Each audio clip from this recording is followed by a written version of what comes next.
Bu hafta qaysi davraga kirmay, kim bilan suhbatlashmay faqat ikki savolning qarshisidan chiqdim. Birinchisi, Allamjonovga nima bo'ldi o'zi, qayerda, kim qilibdi bo'lsa, ikkinchisi, Nazarbekov vazirlikdan ketdimi yo qoldimi? Ochig'i, ochiq axborotlar kundan kunga tanqis bo'lib borayotgan O'zbekistonda bu savollarga javob topish siz kabi biz jurnalistlarga ham mushkul. Darvoqe, menga berilgan savollar orasida to'yga bordingmi degani ham bor. Qaysi to'y deysizmi? To'ymisan to'y. Iqtisodiyot va moliya vaziri Jamshid Qo'chqorovning qizining dabdabali to'yi. Assalomu alaykum. Yuqoridagi savollarning barchasiga hafta voqealari tahlilining galdagi sonida birgalikda javob topamiz. Kameralar qarshisida Qamariddin Shayxov, biz boshladik.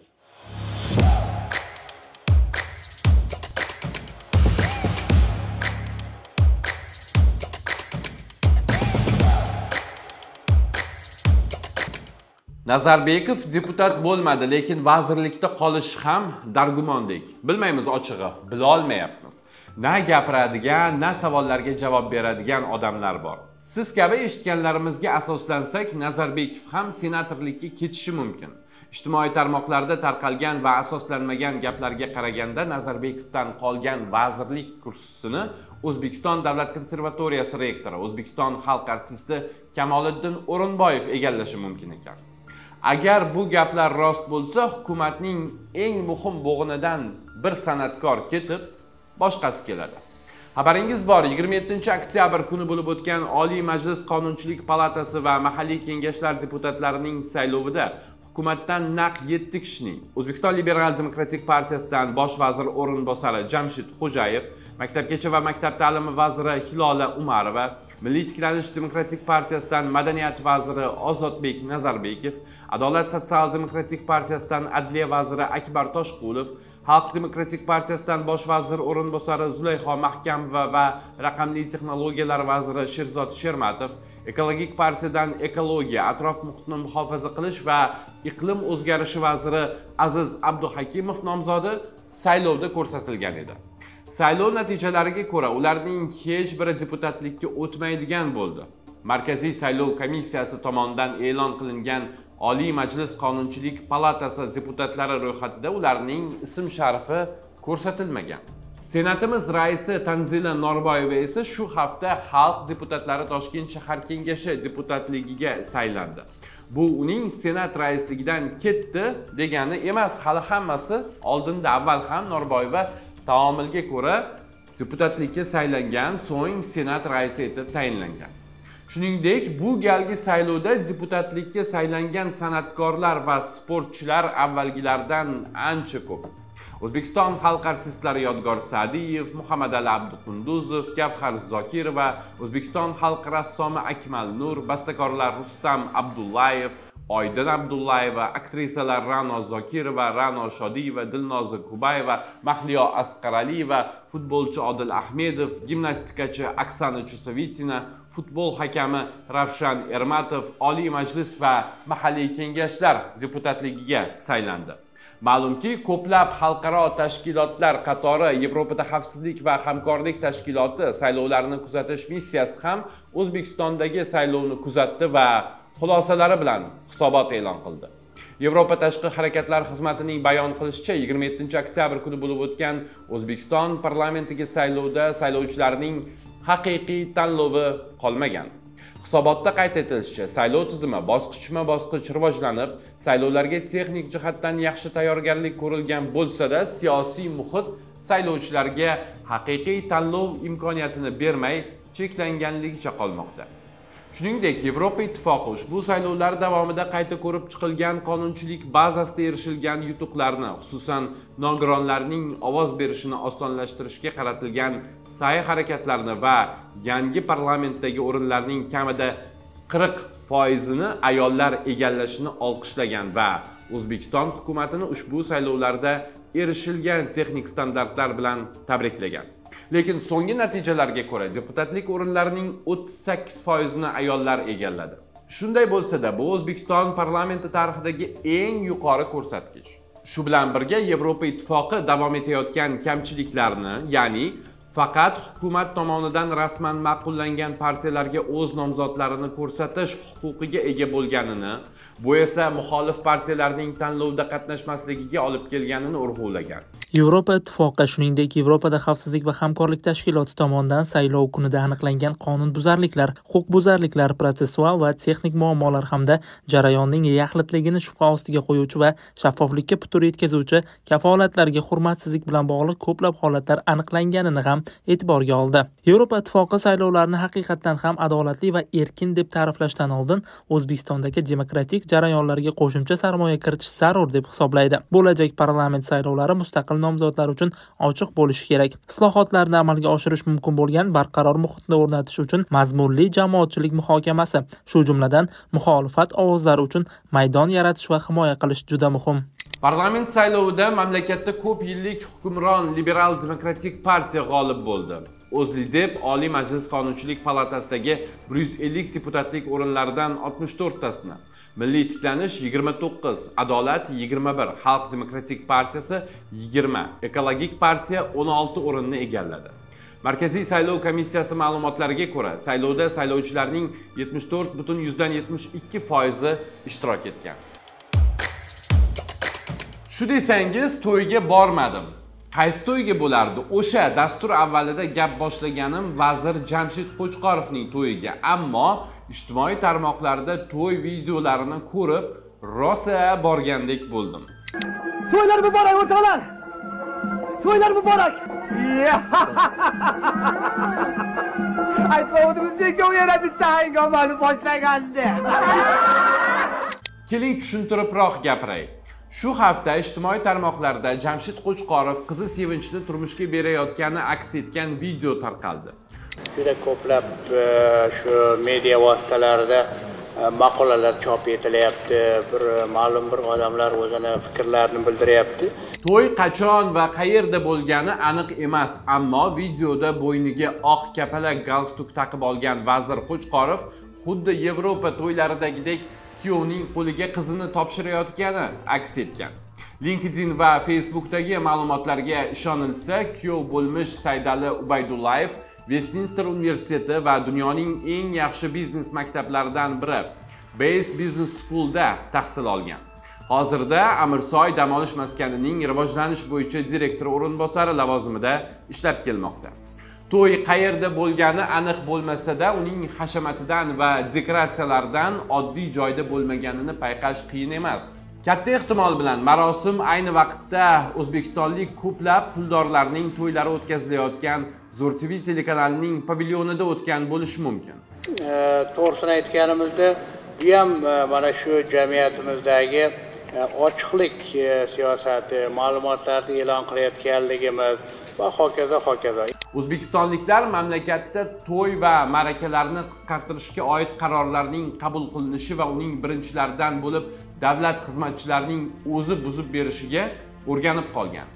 Bu O'zbekistonda amaldorlar qilayotgan birinchi dabdabali to'y emas. Vazirlar Behzod Musayev, Ozodbek Nazarbekov, sobiq hokim Jahongir Ortiqxo'jayev, ko'plab senator va mulozimlarning farzandlari to'ylari dabdaba bilan o'tkazilgani haqida ma'lumotlar mavjud. Hatto Andijon viloyati hokimi Shuhrat Abdurahmonov qizining tug'ilgan kuni munosabati bilan yozgan dasturxoni tillarda doston bo'lgandi. Qolaversa, kazolarni to'yga aytib to'y qilgan amaldorlar orasida to'ylariga xorijdan san'atkorlar olib kelganlar ham yo'q emas. Holbuki Prezident Shavkat Mirziyoyev aynan to'ylar masalasida vazirlar, hokimlar, amaldorlarni qattiq tanqid qilib, ogohlantirgandi bir necha yil avval. Eslaymiz. Bosh vazirdan boshlab hokimdan ijro organi rahbari to'y marosimiga borish man etiladi. Choyxonalarda hamma davlatning mashinasi turadigan narsa ko'rgan kun shakli ishlatishga jinoyat joyiga tortaman. Hammani to'y eng ko'pi 150 kishiga bo'ladi, osh 200 kishiga bo'ladi. Bironta rahbar uyida tug'ilgan kunini ham, to'yini ham mendan boshlab bo'ldi, u zamonlar tugadi endi. Odamlarni g'ashini keltiryapmiz. Nalatini keltiryapmiz. Marosim ham, to'y ham rahbarlarsiz bo'ladi. Bosh vazir bo'ladi, qo'ltayib hamma muavini bilan hamma turadi. Xuddiki bu somsha qilgan 20 kilo go'shtni oddiy kambag'alni uyiga borib kraska qilib, noinsof televizor olib qaror chiqadi. Qaror. Mayli, to'y har kimning shaxsiy ishi, oilaviy masalasi ham deylik. Shunday ekan, nega Oliy Majlis Qonunchilik palatasi kengashi va Senat kengashi to'ylar, oilaviy tantanalar, ma'raka va marosimlar o'tkazilishini tartibga solish tizimini yanada takomillashtirish to'g'risidagi qo'shma qarorini qabul qilgan? Nega ushbu qaror bilan to'ylar, oilaviy tantanalar, ma'raka va marosimlar o'tkazilishini tartibga solish to'g'risidagi nizom tasdiqlangan? Nega ushbu nizomda to'ylarda shuhratparastlik, dabdababozlik va isrofgarchilikka yo'l qo'ymaslik alohida urg'ulangan? Nega nizomda to'ylar, oilaviy tantanalar, ma'raka va marosimlarda 2 nafardan ortiq xonandaning xizmat ko'rsatishiga yo'l qo'yilmaydi deb yozib qo'yilgan? Yo bu qaror faqat amaldor bo'lmagan, orzu-havas dardida ro'zg'or tebratayotganlar uchunmi? Hamon bunday qarorlarni amaldorlarning o'zi chiqarib, o'zi buzib tursa, Oliy Majlis va Senat deganlari o'zi chiqargan qarorning ijrosi bilan shug'ullanmasa, bunday qarorlarni qabul qilgandan kimga nima naf? Qog'ozlarda qolib ketadigan gaplardan charchamadikmi? Dabdabali to'ylar qilinayotgan O'zbekistonning davlat qarzi esa 2024-yilning birinchi yarmida 37 milliard dollardan oshdi. Bu ko'rsatkich joriy yilning dastlabki yarmida yalpi ichki mahsulotning 33,2% ni tashkil qilgan.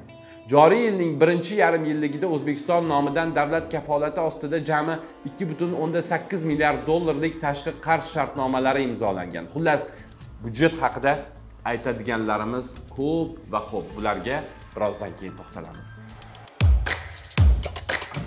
G'arblik siyosatshunoslar ham, o'zimizning gender huquqlari faollari ham hukumat va mahalliy boshqaruv organlarida ayollarning rahbarlik lavozimlariga tayinlanishi o'sha tizim yo tashkilotda vijdon ishlashi, tartib bo'lishi, etika, madaniyat rivojlanishi, so'kong'ichlik, majburiy mehnatga jalb qilish kabi holatlar yo'qolishiga sabab bo'lishini aytib keladi. Lekin hamisha ham bunday bo'lmasligi bu safar ijtimoiy tarmoqlarda tarqalgan navbatdagi shov-shuvli audio bilan isbotlandi. Gap shundaki, ijtimoiy tarmoqlarda Sirdaryo viloyati Boyovut tumani hokimi Dilfuza O'rolovaning ovozi ekani aytilgan audio yozuv keng tarqalib, unda hokim fermerlardan birini keskin haqoratlab, qo'l oyog'ini bog'latib ichki ishlar xodimlariga topshirib yuborgani qayd etilgan.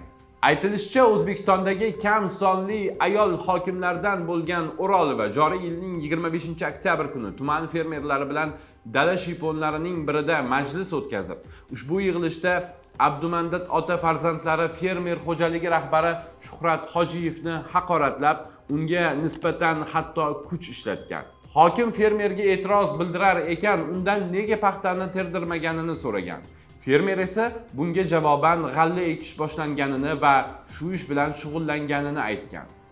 O'rolova Hojiyevga qarata gapirar ekan, haddidan oshgan holda uning otasini la'natlagan, yuziga tarsaki tushirgan, fermerning esa bu tahqirlardan ko'zi yoshlangan, g'ururi toptalgan. U hokimadan vafot etgan otasini haqorat qilmasligini so'ragan. Ha? Yo'q, qadringlar ish sening. Chegiraman men. Yo'q. Qo'yma. Opa, tegma. Jiddiy e'tirozlarga sabab bo'layotgan hodisa bo'yicha Qalampir.uz Sirdaryo viloyati hokimligi matbuot xizmati bilan bog'landi. Hokimlikning bildirishicha, audio yozuvning haqqoniyligi, holat qachon, qayerda va qanday vaziyatda yuz berganiga oydinlik kiritilib, viloyat hokimligi odob axloq komissiyasi yig'ilishida ushbu holat keskin tanqidiy muhokama etilgan. Komissiya tomonidan ushbu xatti-harakatlar davlat xizmatchisi etikasi va odob axloq qoidalarini buzish deb baholangan va o'z navbatida tuman hokimi holat bo'yicha tushuntirish berib, yuzaga kelgan vaziyatdan pushaymonligini aytgan. Hozirda yig'ilish bayonnomasi asosida Dilfuza O'rolovaga nisbatan tegishli tartibda intizomiy jazo choralarini ko'rish uchun viloyat hokimiga taqdimnoma kiritilgan. Yaqindagina O'zbekiston jamoatchiligi Inbazar do'koni rahbari tomonidan xodimning haqoratlanishi va do'pposlanishini keskin tanqid qilib muhokama qilgandi. O'shanda aytgan gaplarimni yana takrorlayman. Toki O'zbekistonda davlat xizmatchilari, xususan hokim, prokuror, soliq organi boshlig'i, ichki ishlar bo'limi boshlig'i, xullas turli mulozimlar, amaldorlar o'z xodimlariga nisbatan hurmatsizligi, ularni haqorat qilgani, urgani yoki huquqlarini toptagani uchun qattiq jazoga tortilmas, lavozimidan ozod etilmas, bitta uzr bilan qutulib ketar ekan, mehnat huquqlariga oid qonunchilik ishlamas ekan, bundan battarlarini ko'raveramiz. Boya Qo'chqorovning tillarda doston bo'lgan to'yi haqida gaplasha turib, byudjet masalasiga to'xtalib, gapni chala qoldirgan edim. Ana endi o'sha gapning navbati keldi. Tugayotgan haftada 2025-yil uchun O'zbekiston Respublikasining davlat byudjeti to'g'risidagi qonun loyihasi va byudjetnoma ishlab chiqildi. Unga ko'ra 2025-yil uchun davlat byudjeti daromadlari 308,5 trillion so'm, xarajatlari esa 344,6 trillion so'm miqdorida belgilanmoqda. Davlat maqsadli jamg'armalari daromadlari byudjetlararo transfertlarni inobatga olmagan holda 66,5 trillion so'm miqdorida, xarajatlari esa 117,2 trillion so'm miqdorida rejalashtirilmoqda. Bunda davlat maqsadli jamg'armalariga O'zbekiston Respublikasi respublika byudjetidan 54,4 trillion so'm transfertlar ajratish belgilangan. Xususan, byudjetdan tashqari pensiya jamg'armasi daromadlari 58,9 trillion so'm, xarajatlari 74,9 trillion so'mni tashkil etgan holda, davlat byudjetidan 18,5 trillion so'm miqdorida transfert ajratilishi rejalashtirilmoqda. Shuningdek, kelasi yil qancha qarz olishimiz hozirdan ma'lum. 2025-yilda konsolidatsiyalashgan byudjet taqchilligining yuqori chegarasi 3% etib belgilanishi sababli tashqi qarzni jalb qilish bo'yicha yillik imzolanadigan yangi bitimlarning cheklangan hajmi 5,5 milliard AQSh dollari. Shundan davlat byudjetini qo'llab-quvvatlash uchun 3 milliard AQSh dollari, investitsiya loyihalarini moliyalashtirish uchun 2,5 milliard AQSh dollari miqdorida belgilanmoqda. Shu bilan O'zbekistonning kelgusi yildagi tashqi qarzi 45 milliardga yetishi kutilmoqda. Shuningdek, 2025-2027 yillarga mo'ljallangan byudjetnoma loyihasida yana maktab o'quvchilarining darsliklariga changal solindi. Unda maktab darsliklari ijarasi uchun to'lovlarni tiklash taklif qilindi. Byudjetnomaga ko'ra, bu maktablarni darsliklar bilan ta'minlashda ota-onalarning faolligini oshirishga qaratilgan. 2025-2026 o'quv yilidan boshlab 2-11 sinf o'quvchilari uchun darslik va mashq daftarlari to'plamiga ijara to'lovi undirish tizimini qayta yo'lga qo'yish rejalashtirilmoqda. 2024-yilda bir o'quvchi uchun bitta darslik va ish daftarlarining o'rtacha narxi 450-500 ming so'mni, shundan mashq daftarlari 100-150 ming so'mni tashkil etgan. Hujjatni ishlab chiqqanlar bitta darslik to'plami uchun 80 ming so'm, ya'ni uning narxining 16-18% ni tashkil etadigan miqdorda to'lov joriy etishni taklif qilmoqda. Qayd etilishicha, yig'ilgan 376,6 milliard so'm mablag' har yili o'quvchilarni mashq daftarlari bilan ta'minlash xarajatlarining bir qismini qoplashga yo'naltiriladi. AQSh O'zbekistondagi ikkita kompaniya Ustanix va The Elite Investment Group'ni sanksiyalar ro'yxatiga kiritdi. Bu haqda Qo'shma Shtatlar Moliya vazirligining xorijiy aktivlarni nazorat qilish boshqarmasi xabar berdi. Boshqarma Rossiya harbiy sanoat kompleksini rivojlantirish bilan bog'liq 275 ga yaqin shaxs va tashkilotga sanksiya kiritgan. Cheklovlar Xitoy, Shvetsariya, Turkiya, Birlashgan Arab Amirliklari va Hindistondan kelgan xorijiy fuqarolar va yuridik shaxslarga ham tegishli hisoblanadi.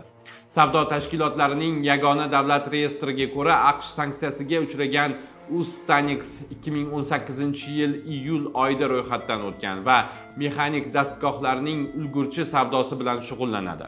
Toshkent shahrining Yashnobod tumanida joylashgan kompaniyaning ustav fondi 65 million so'mni tashkil etadi. Firmaning yagona ta'sischisi Vasiliy Vitalyevich Abramov, uning direktori Dmitriy Aleksandrovich Boysov. The Elite Investment Group 2024-yil yanvar oyida ulgurji nomutaxassis savdo uchun tashkil etilgan. Ustav fondi 3 million so'm bo'lgan kompaniya Toshkent viloyatining Yangiyo'l tumanida joylashgan. Uning asoschisi va direktori Nodira Abdusattarovna Qozoqboyeva.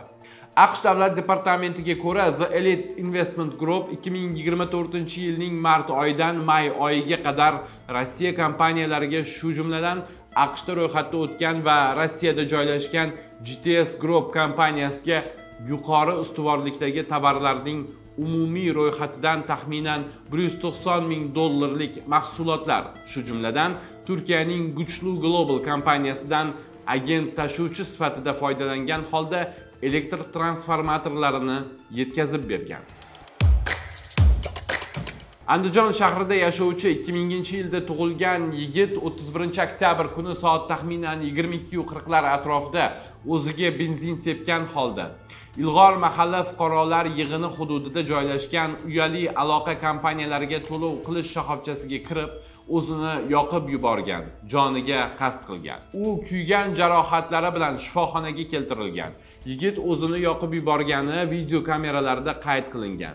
U tirik va shifoxonada zarur tibbiy muolajalarini olmoqda. Tergovga qadar tekshiruv davomida yigitga olgan tan jarohatlari bo'yicha sud tibbiy ekspertizasi tayinlangan.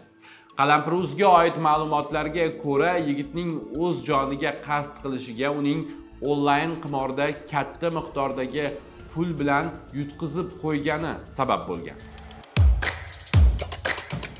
Afg'oniston inson huquqlarini cheklash borasida dunyoda birinchilikni bermay kelmoqda. Mamlakatdagi Tolibon muvaqqat hukumati ayollarga nafaqat erkaklar, balki ayollar bilan ham ochiqchasiga gaplashishni taqiqladi.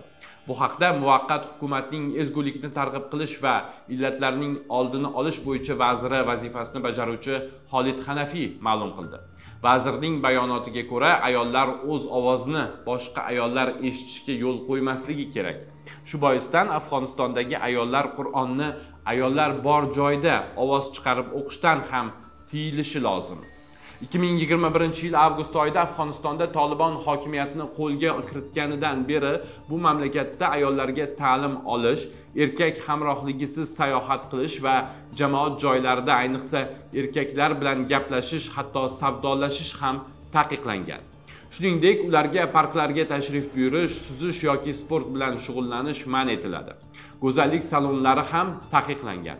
Ayollar paranjilarsiz ko'chada yura olmaydi. Ammo shu bilan birga ayollarga nisbatan zo'ravonlik to'g'risidagi qonun bekor qilingan. Bungacha ayollar ko'pincha ommaviy ravishda kaltaklanardi va g'ayri-islomiy xatti-harakatlar uchun qamoqqa tashlanardi. Qadrli do'stlar, sizlar bilan muhokama qilmoqchi bo'lgan xabar va yangiliklarimiz, hafta voqealari shulardan iborat edi. Kelgusi hafta ham bundanda qiziq, bundanda olamshumul voqealarga to'la bo'lishi kutilmoqda. Qalampir.uzda qoling, bizni kuzatib boring, YouTube'dagi sahifamizda izohlarda faol bo'ling. Ko'rishguncha.